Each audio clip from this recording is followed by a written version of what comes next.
Right, okay. I'm just going to check all my devices to see what the time is. And it's 1 minute past 3 on the iPhone, 3 minutes past 3 on the BlackBerry, and 3 o'clock on the watch, so I'm going with that. My name's Arran Smith, I'm from the British Dyslexia Association. If you're expecting Victoria Cavelli to come and talk, I'm afraid she's not very well. So I'm going to stand in and actually try and talk you through the times that she came. So making ICT, making the best use of ICT to support dyslexic learners. Now I'm going to talk through a bit about the BDA and I don't like that. I know it's right. It's BDA and myself. Talk a bit about dyslexia very briefly, and then I'm going to look at ICT in the school, ICT in primary schools, ICT in secondary schools, and ICT in HE and FE. So it's across the whole board. Now this is a personal view, and this is what I use. So this is where I'm coming from. So a bit about me. I am dyslexic. I'm very severely dyslexic. I'm very happy to be dyslexic and very proud to be dyslexic. I've been in the world of dyslexia for about 10 years, and I'm only 27. That's quite funny. I like saying that because it makes people smile. It's a bit noisy in here. If you can't hear me, just wave and I'll shout a bit louder. I love technology. I love the BETT show. It's my 6th year at BETT, and I'm going to keep coming back as much as I can. Right. When I was in year 4, I was diagnosed as being dyslexic, and there were some good times and some bad times. There was. Year 6, I got a statement of education. Had a really good time with that because, well, I wasn't in high school. It was okay, but upper school was really good. In my upper school, the Senko said to me, "You're the most severely dyslexic person we've had in the school, so we are going to support you." Out of all of my whole timetable, 3 classes, so 3 lessons were not supported. Now that's quite good going to any standard, but and it wasn't a special school. It was just a normal everyday school. They just wanted to support me, and they gave me the confidence. So I work for the British Dyslexic Association, UK national charity. Our aim is to create a dyslexic-friendly society. We do this by lobbying and campaigning, provide impartial support. We set the standard for dyslexic knowledge. This is the best word ever, disseminate. Disseminate information and share best practice and promote research. I'm just going to go very quickly through this, and then I'm going to get onto the real nitty-gritty IT stuff that you've come to see. So how we do a lot of the stuff, we talk to MPs. We're on the all-party working group for dyslexia. We have our e-petition. You should have a yellow A5 sheet about our e-petition. I'll talk more about that later. Right, we are the only charity that has a UK national helpline to support dyslexics. You've got the helpline leaflet. We have 62 local dyslexic associations that also are there to support people. We also predominantly are a membership organisation. We accredit specialist teachers. We run 500 training courses a year. We run the only dyslexic-friendly quality mark that is really good. And there's more information on the BDA stand about that. And is this going to work? Yeah. We run a number of conferences. We've got a conference coming up in March all about music. And then every 3 years we do an international conference. That's a 3-day conference that we did last year. And that's how we do all the things that I said in the last slide. That's how we do them all, with only about 20 staff. And a lot of them are part-time. Very briefly, who doesn't know anything about dyslexia? Well, that's good. Does everyone know something about dyslexia? That's good, right? Okay, right. So we know it's not just about reading, right? It's often more about spelling, handwriting, depending on the co-occurring difficulties. Organisation skills. I'm not very organised. I've lost things. I've put things all over the place, but we'll deal with that in a sec. They have problems with studying exam skills. Time management. I'm always an hour early for everything that I do. Rapid naming. Now, this is something that I'm very bad at. If someone tells me what colour is this carpet, or what colour is the carpet out there, I'll probably say it's blue instead of red, because I know it's red. I just can't see it, and I can't get the name out, and that's what rapid naming is. Some people have problems with music and instruments, but I find music I can actually read music perfectly, just like I get sharps and flats wrong. There is a difference in the brain, and there is a gene that's dyslexia. And also, dyslexics have visual stress. This here, I'm not going to go too much about the Rose Report. It was done in 2009. It was a government report This is the definition of dyslexia. I'm not going to read through it. I'm going to just highlight the last. It's all on the slide. Am I just popping too much? It's because I talk too fast as well. Is that better? That's better. There we go. This is the last slide. It's out of the 3 slides that are on there. It's just a definition that we add this part of the definition to the Rose Report about the visual processing difficulties. It's just making you aware. You can take it away, read through it. If you need any help reading it, you can also download this off the BDA website as of Monday morning. You'll be able to download this, so you can use a screen reader for it. So making best use of ICT. It's not just computers we're talking about the whole lot of ICT. ICT is so accessible now. I walk around the show and find loads of new devices that are there for dyslexics, for any people in the classroom. There's so many new innovations coming through. I found the Intel reader, that I've got one here on the floor here. I'm going to show you that later. But they've got a brand new tablet out called the Care Innovations Achieve tablet. And again, it's designed for dyslexics, and it's brilliant. They come out every week. The most important thing about ICT, though, is training. Making sure you're giving a dyslexic the right training, and also giving yourself, as a professional, the training so you understand the product as well. So dyslexia in school. I'm going to talk now a bit about interactivity whiteboards. So if it works, if it's simple, it works well, right? Right? When we use an interactive whiteboard, right, we use it, a lot of people use it in classrooms, right? We need to remember that we can change the background color, right?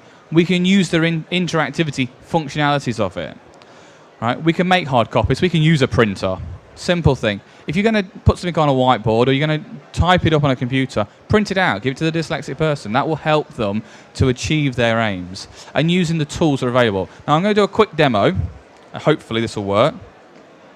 I'm using the Promethean whiteboard and the Promethean software called ActivInspire. I quite like it because I know how to work it. So this is a standard thing. Turn it on. It's white. Visual stress is really bad for a dyslexic write. I've actually got blue text. I've got blue writing on there, so you see it's blue because that's quite good for a dyslexic. Very simple thing. File. Settings. File. Now you see, technology always goes wrong.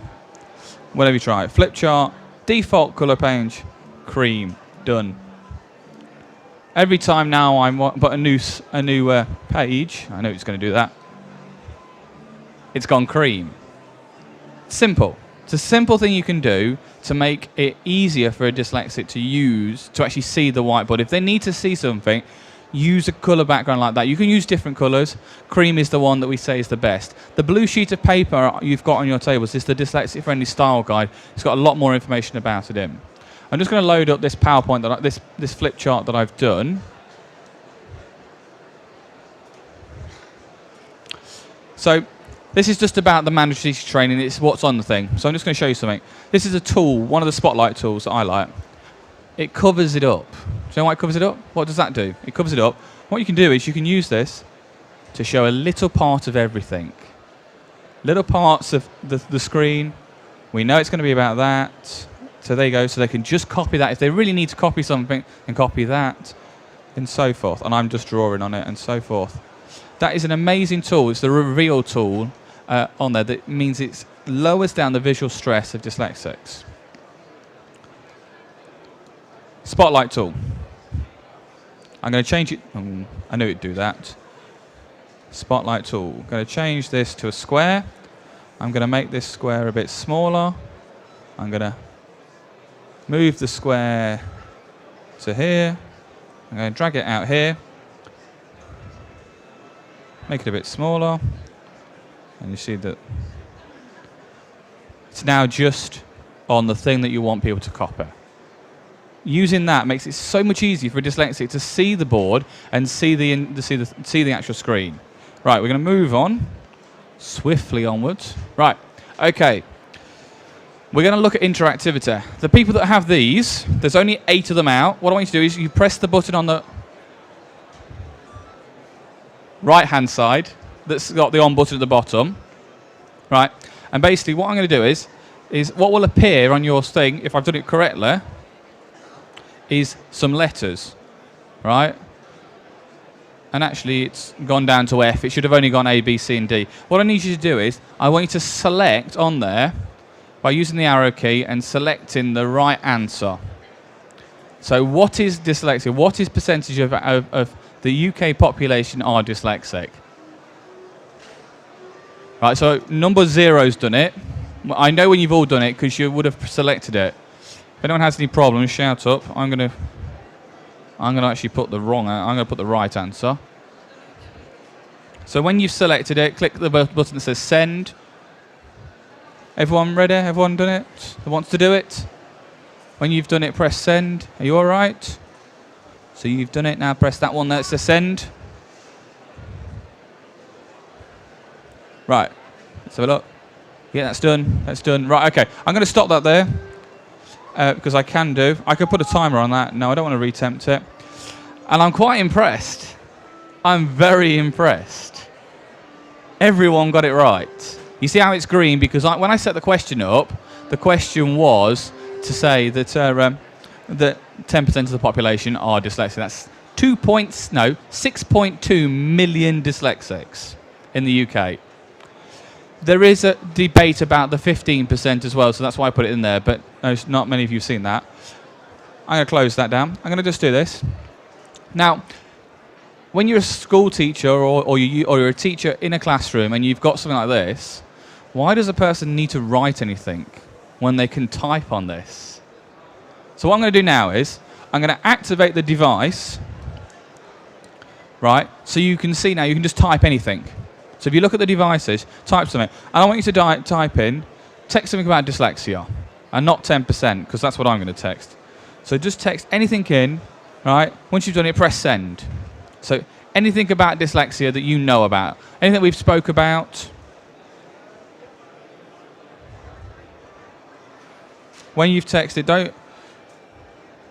Symbols, there we go. So when you've done it, you'll see it goes yellow. Anything. That's it. Anyone else wants to do it? Anyone having problems? Interacting? You having fun there? Now you think a child or a young person that uses their BlackBerry, because this is what this feels like, they can at least text on this and make it a lot easier. You press the send button. Yes, that's good. Right, okay. What we're going to do, we're going to stop it now. Right. Do you want to retry? No, I don't. Right, so let's move this out of the way so I can see. Right, and I'm going to press this button here. I'm going to just close that. So this is what everyone's put in. So they put in it's a visual difficulty. They've put in it's Einstein was dyslexic. I know I put that in. Geniuses. Dyslexics learn. Dyslexics is a learning disability, reading disability. Now, did I read that wrong? That's all right, as long as I read it right.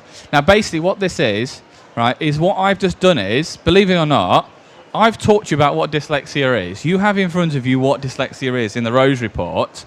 I've now just tested your knowledge of dyslexia. Now, I can actually go in now into the software and see who has actually gave me the biggest answer, and who's actually how long it's taken them and so forth. So using this type of software, you can use it to interact with that dyslexic. Because me as a dyslexic would love to have this in their school, would love to have this type of equipment able to actually interact. Now, I've spent far too long on this already, so I'm going to close this down. I'm going to go back to this. So now we're going to we've looked at the whole school approach when it looks to interactive whiteboards, because that's something that I feel quite passionate about. Now, in a primary school, now these are my personal views of what I would recommend into a primary school, right? Wordshock and Numbershock. Anyone used it? Good. Anyone got it on network? Yeah, I know you have, Ronnie, right? Right. You put this on your network, your school network, you can have the server that controls every student. It means that teacher can log into the system and find out how each child is progressing. I'm 27, I love playing with these games, right? These are really good games, all right?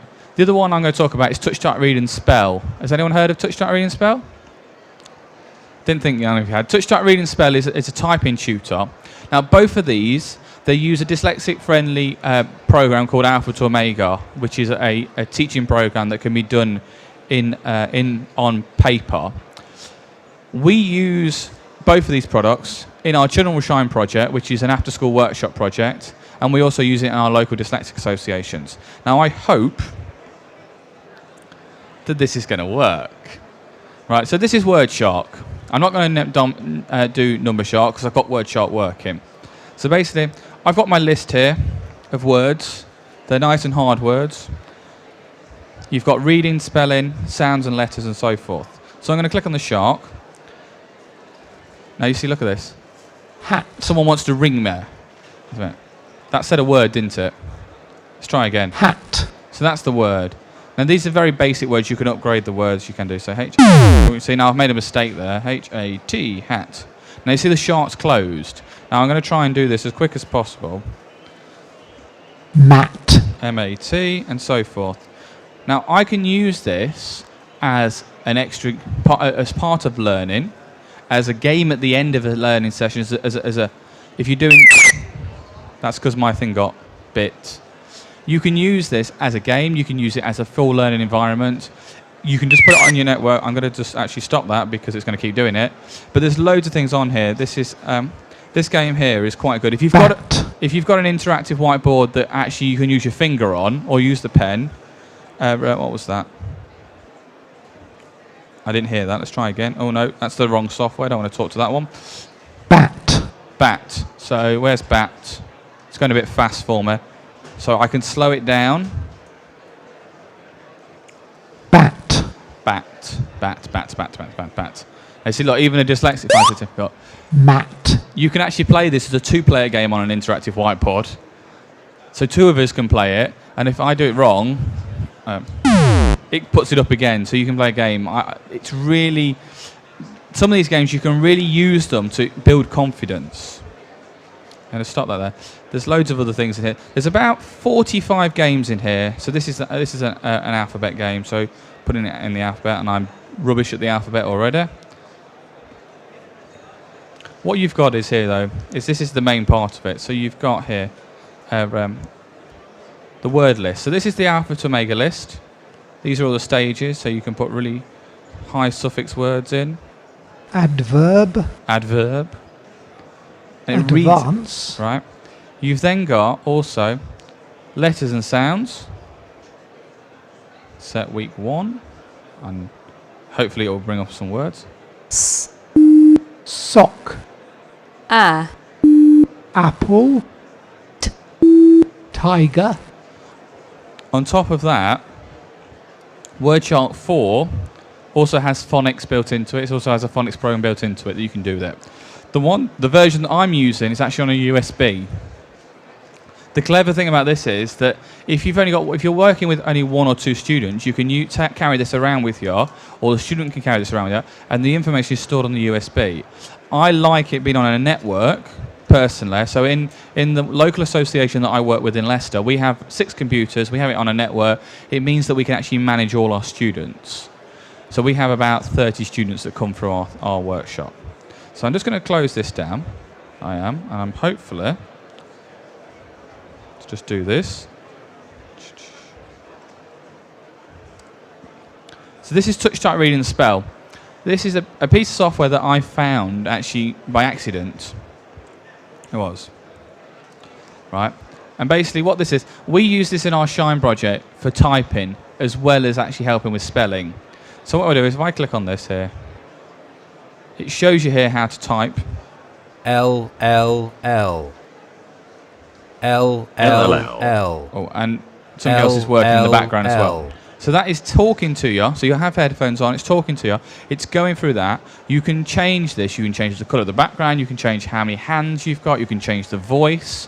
It's a very clever bit of software. Now, I use this in our Shine project for confidence building. The children don't actually know they're actually learning something by doing it. What I do is when I get to it, what I do is I show them their history.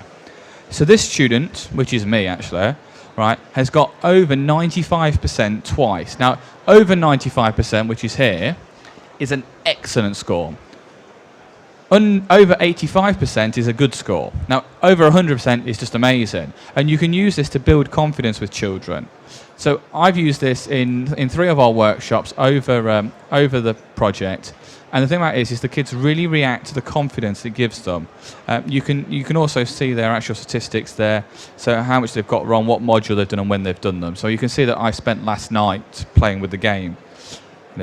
It is a clever piece of software. It goes on. It's got lots of different modules. So it's got 30 levels. There's 24 levels and 30 modules in each of them. I'm just going to show you this module here. Basically, module 1 to 4, you see the words. Module 5. Fed. No, I think he said red. If you can't hear it, you can press F2. And it's going to interfere with another piece of software. I knew that would happen. Hold on 1 second. Sorry, the other piece of software is going. I have to. This is the problem with having accessible software on your computer. That if it's running in the background, it actually runs. It runs really well. It Fed. does. Fed. Fed. Fed. Wed. Wed. And so forth. And what it'll do is you can go through that. You can do. The problem I can't do is that I have another piece of software that I don't want to turn off because I want it to work when I demonstrate it. I quite like this, and it's all about accuracy. It's not about speed. It's all about accuracy. But you can see, if I show you again, Fed. you see this bar here. You can't actually see it on the board, but there is a bar here for percentage of how they're doing. So you can actually look over a child's shoulder and see how they're doing, how far they're going, and also their speed is here as well. So it is very useful, and it's very useful to do in a group of people. Let's go back to this. Close this. Yes. Close this. Close this. Right. Okay. These are the pieces of software you can use in primary school. Clicker 5, Write Online. They're here today. They're amazing bits of software. I've used them. Ginger, it's another piece of software you can use. Nessie, we've actually used Nessie in a project for BDA for our big lottery project, research project. Lexian's only down the road. This is a piece of software that actually tests the children first and then sets the actual level of what they're working at, and you can interact with that and change the games. It's a very good piece of software. It is. I've just realised there's a spelling mistake on this because I haven't changed it. Kidspiration. This is for concept mapping. So when you're doing concept mapping, you can use Kidspiration. Claro Ideas is also concept mapping. You can go and see them at the Claro stand. Now I've put that's supposed to be Be Active Brain Solutions. That are there, and I told you I'd spell it wrong, and it's called ActivInspire. This is a piece of software that I found about 2 years. No, they came to an event that I did, and I keep stealing it from them. I keep getting it free just because I'm cheeky. But what it is basically it's a piece of software that you can build your own content. So you've got the actual shell of the software that has the games in, but you put your own content in. So if you're using worksheets that you've already got, you can actually put them onto there. So if you're doing something like Snap, you can put your own content in and you can build it up. It's a really clever thing. But I'd recommend going and see them. Hardware you use. This is an Alpha Smart. Anyone seen an Alpha Smart? Alpha Smarts are pretty good. They're very good for younger people, and they're quite cost effective for that. Voice recorders. You can get lots of different types of voice recorders. So this is my voice recorder. This is quite a nice, neat voice recorder. But you can get loads of different types, and you can get child-friendly ones as well. They're things you can use. Spell checks. What you should have on your chairs is a disc. Right, on that disc, there's thousands more resources that I'm going to tell you in this presentation, and you can actually see more pictorial things on there. Secondary schools. I had a laptop in secondary school. Had a black and white screen. Right, and it actually had one of the first versions of Dragon on there. These two are screen readers, Claro and Texthelp Read Write Gold. It's called. They're both at the show today. They're both opposite each other in the special needs area. And Dragon is a text-to-speech software. So I'm going to do a quick demo, hopefully. So this is my text that I wrote, and I'm going to load Claro up. That's in my sys tray, and I'm going to highlight this. When you test out Claro Read, you need to show what ink can do. So that's read that out. It will also read out the single word, when, or it can read out this. loud text help, Yeah. Now, without Claro Read, I couldn't do my job. Because being a severely dyslexic, I do have difficulty reading emails. And when I don't have a support worker with me, that's what I use. It's got some clever features as well. So we can go into here and we can press the spell check, the check button. It will do. It's going to check if it's all right. I can click here and it will read this to me. Fingers crossed. It did. As always, whenever you do this, it never works for you. I know it can read the spell check to you. There's lots of other features on here. You can save documents as audio files or video files. You can export them, send them to iTunes. The reason I like Claro Read is because it's nice and compact. You can get this is the professional edition. You can get Claro Special Edition that only has like 3 buttons. It's very good for for school use. Again, networking it is a brilliant idea to do. Text help is very similar. Does exactly the same thing. Text help's got a lot more added features in. It's got a lot more added features in for secondary school. You can do highlighting and you can highlight words. But I'd go and see text help on their stand and they'll demonstrate it for you. Yes. Now I'm going to attempt. I'm going to close this down. And now this looks like it's going to open 2 of them. I'm going to attempt to use, attempt to try and do some voiced speech. Voiced text. Voiced text. So I'm actually going to dictate into my laptop, and fingers crossed this works. Can I just have this microphone turned off? You can just hear me. So we're going to try this.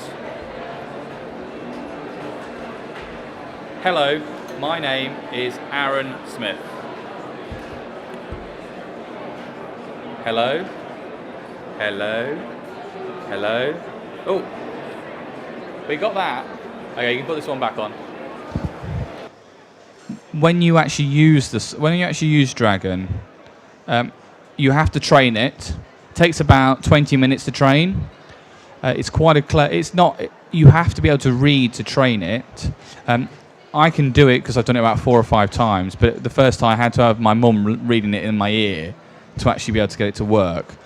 It doesn't work in this kind of environment. I'm quite impressed that it got the word hello. If you're doing it in a classroom environment, if they were quiet, yes, it works better in a quiet room. When you actually read it to you, when you actually say it, you've got to use it and actually learn and practice with it to get it to work. But it is that both Claro, Text Help and Dragon, they are amazing bits of software that can be used for any age range, probably junior school onwards, I would say. From a personal view, I would say that would be the best age to start. Primary school will be quite difficult to use it in that, but it is quite a good piece of a good thing to do. Now, let's fingers crossed this will start from where I tell it to do. Start from current slide. So, other software, I've mentioned Kidspiration. Inspiration is the software that is for older children. Again, you can do the same thing. Claro Ideas. Global Autocorrect is a piece of software developed by a guy called Neil. He's actually on the RemTech stand. This is a piece of software where when you're typing, it automatically corrects your spelling. It's a clever piece of software. I'm not going to demonstrate it because I don't use it enough to demonstrate it, but there is loads of videos on there and he will actually demonstrate it. I've used it a little bit. It's really good. Screen rulers, I'm going to just show you that because I think this is quite cool. And hopefully I can get to my desktop. So screen ruler is nice small bit of software, screen ruler. Hopefully it will load. Fingers crossed. There you go, there's a screen ruler. Again, it's about visual stress, it is. It drops that visual stress. You can change the colour of that as well. So these are little devices you can get. And that is also made by Claro. I don't want that one, I've done that one. This is the one I want. From current slide. So, screen rules, e-learning platform. Who has an e-learning platform in their school? Do you have an e-learning platform? Right. Do you use it to send homework home? Yeah? Right. When I was at school, we had this thing called a homework diary. So I got my homework from science, got home, forgot about it. Sunday afternoon, what's your homework? Me and my mum, 2 hours of arguing first. Then they read the book, and actually no one can read it because I've wrote in it. So no one can actually read it. So my answer to that was actually to get the girl that I fancied to actually fill it in for me. Never went anywhere, but it was an idea. But using something like an e-learning platform, so it's recorded, or using the hardware like an iPad, a tablet, an iPhone, put it into the calendar. You know when it's in, it's going to beep at you, it's going to remind you. The iOS 5 has got the reminder app that you can just talk with the iPhone 4S, you can talk into it and put the reminder in. You don't even have to type it now, you can talk to it. These are hot pieces of hardware that actually can support a child. And using a mobile phone in school, yeah, not every school likes it. But for me, it'd be a useful thing. Again, I've said the voice recorder there. The voice recorders are brilliant for any age range.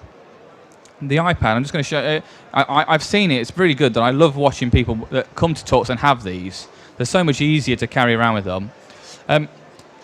My CEO, Dr. Saunders, went to see a school in a college that's dyslexic friendly, and what they did is they used these in their design department, in their woodwork department, to get it right, because there's no moving parts in them, so there's no dust can get inside them to interfere with them. And what the teacher did, he videoed him doing the joint that they were doing, so how to do this cross-angled joint, posted it on YouTube, and then got the kids to use their iPads and watch and just, instead of going back to him, they can just go up, just strictly pick up an iPad, press the play button with the headphones, and they can watch it. Using things like video cameras, using things like other things like radio stations to record work is going to be good, because as long as you can get some evidence to see it, it will work for you. I'm going to just now carry on. Right, HEFE and work. Now these are some of the things here. My Studybar is a free piece of software. It is. I'm going to just show you this before I forget about it. It's a free piece of software. I gave you the link to where you can download this. It's got loads of different tools in here. So you've got like visual tools, planning tools. It's a brilliant piece of mind mapping software here. It's free, so you can download this. Anyone can have this. Again, it's going to load very slowly and probably not work. There you go. So again, this is a concept mapping tool. You can use this. It's quite easy. I installed this after our technology conference that the BDA ran, and literally you can use it quite nicely too. So there it is. There's the thing. Minimize. Go on. So there's my topic. So I'm going to Dyslexia, dyslexia. I can just click this button here and put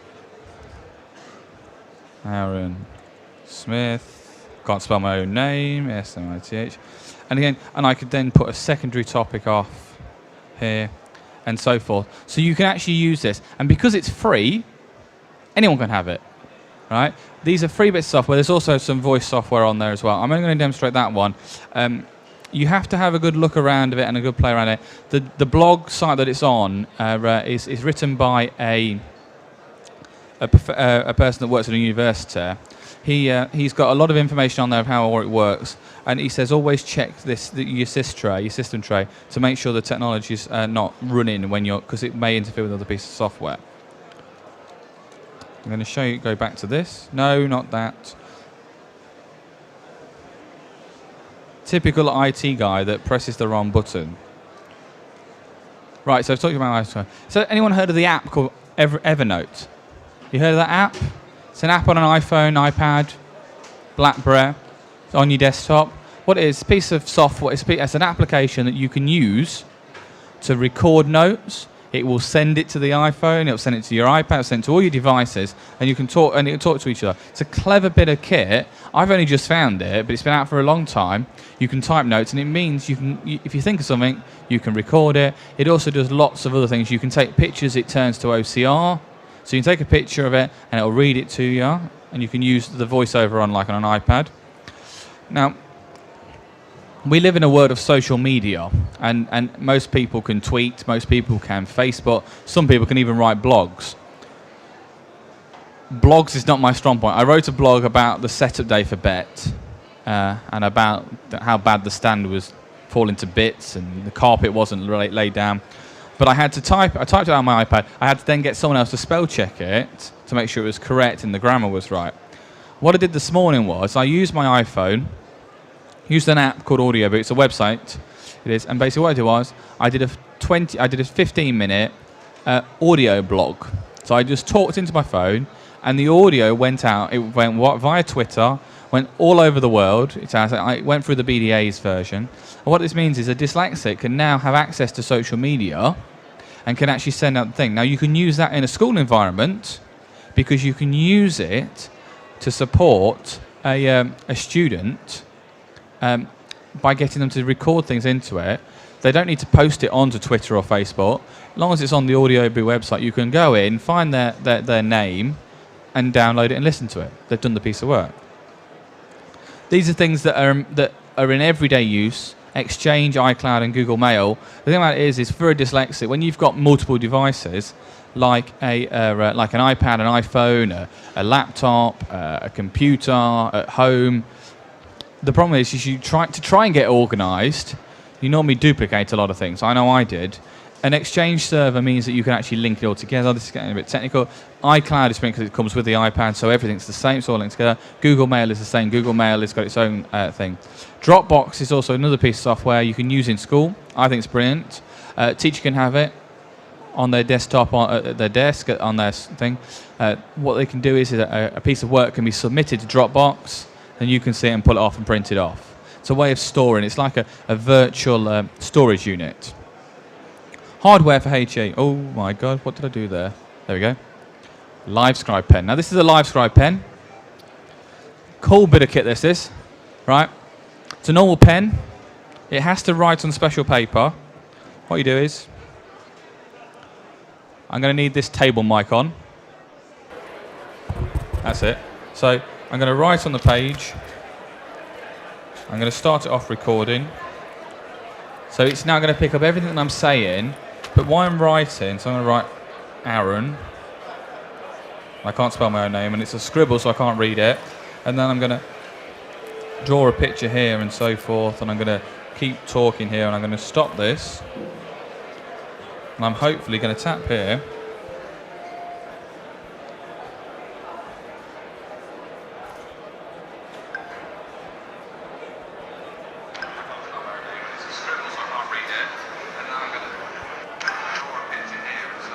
You can't actually hear that very well, but what it's doing is it's actually recording everything I'm saying. If you are in a classroom, high school or upwards, and you're taking notes for GCSEs, right?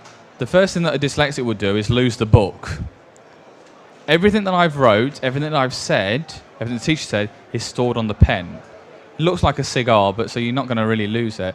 What this is, it's a really clever device. I use this in staff meetings when I'm writing notes, and I can't actually, by the time I've finished it, I can't actually read what I'm writing. It does some clever things as well that you can hear. You can just put this back on, right? Look.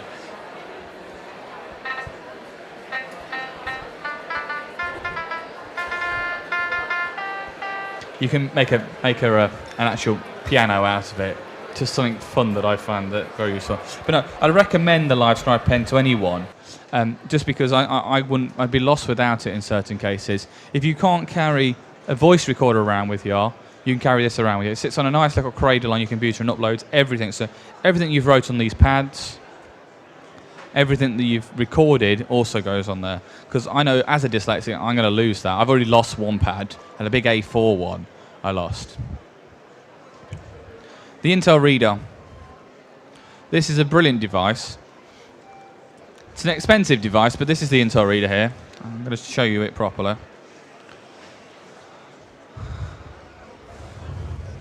Now what this does is, with this, you can use this in a school environment, put it in a library.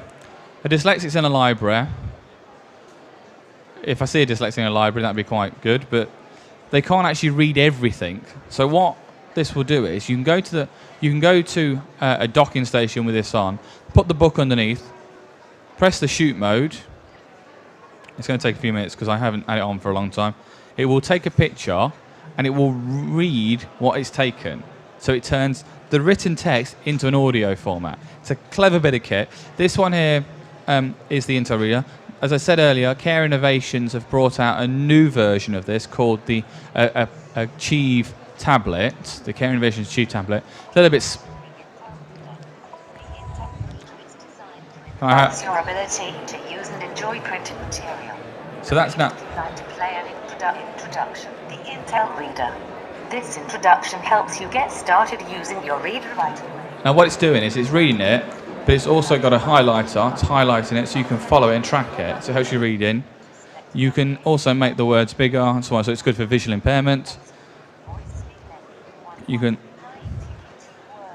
So you can slow the voice down as well. It's a really clever bit of kit, actually. I quite like it. It's a bit bulky. But it comes in a nice case. I would use it if you're going to use it in a school environment. I said only put 1 or 2 of them in a library, or 1 in a classroom would be very useful. I wouldn't recommend that for individuals unless they're doing a lot of reading. So university students would use that. I find it quite nice. Right, reading pens. There's lots of these around. We have the normal reading pen. It's a Wizcom device where you can actually scan text. And you can take it and you can listen to it. There's 2 or 3 different types of these. They're quite clever devices. They're actually, the company Reading Pens is upstairs, and you can actually find out more information about them there. Right, and you've also got like the e-pens, and I'm hoping this is in this box. It is. So basically what this does is you put this device on top of any piece of tech, on any writing thing, and basically whatever you write on that piece of paper, it stores it to this. So that means, again, if you're going to lose the bit of paper, a dyslexic won't lose the technology. I know I'm precious about my technology. That goes everywhere with me. But pens and paper just disappear. So that means it's all going to be stored on there. It is. And that's the e-pen as well, so I talked about them. Now, thing about ICT that I must stress, it's good for dyslexic. It doesn't work for everyone. Not everyone it will work for. Right, it works good for me. Everything I've shown today, I've either used or I'm using. That is the thing. I've either used them or I'm using it, and that's why it comes from a personal view. Not anyone can tell you that. From a dyslexic's point of view, I use it. Right, I'm just going to go very quickly over this. This is the teacher training campaign. How many people, when they did their teacher training, knew anything about dyslexia? I'm quite impressed. 1, 2, 3 people. There's no mandatory standard for dyslexic awareness in teacher training. We need 100,000 signatures to sign our campaign, right? It's on the BDA website, it's on the sheet of paper in front of you. Please fill it out, to go and pass it on to all your friends. We're about 7,000 people now, we need more, as many, right? Right, there's the BDA website, it's written on your handout. These are the links. This website here, bdatech.org, has got loads and loads of useful things. It's on your handout, so you don't need to copy it down. It's all written on there, but it's got loads of easy things to help you out. Now that there, what I've just done is by writing them links down, I've made my presentation dyslexic friendly, because people that are dyslexic don't have to actually write them down. So they're on the BDA store is where you can find out more information about the stuff we have. Evernote was what I spoke about. This one here is the My Study Guide, and then that's the Audio Boo website as well. So they're on there. Right, I'm here. If anyone wants to ask me a question, I hope I've gave you something of what we've spoke about. But if anyone wants to talk to me, please do. If anyone wants to say anything, I'm very happy. So thank you very much.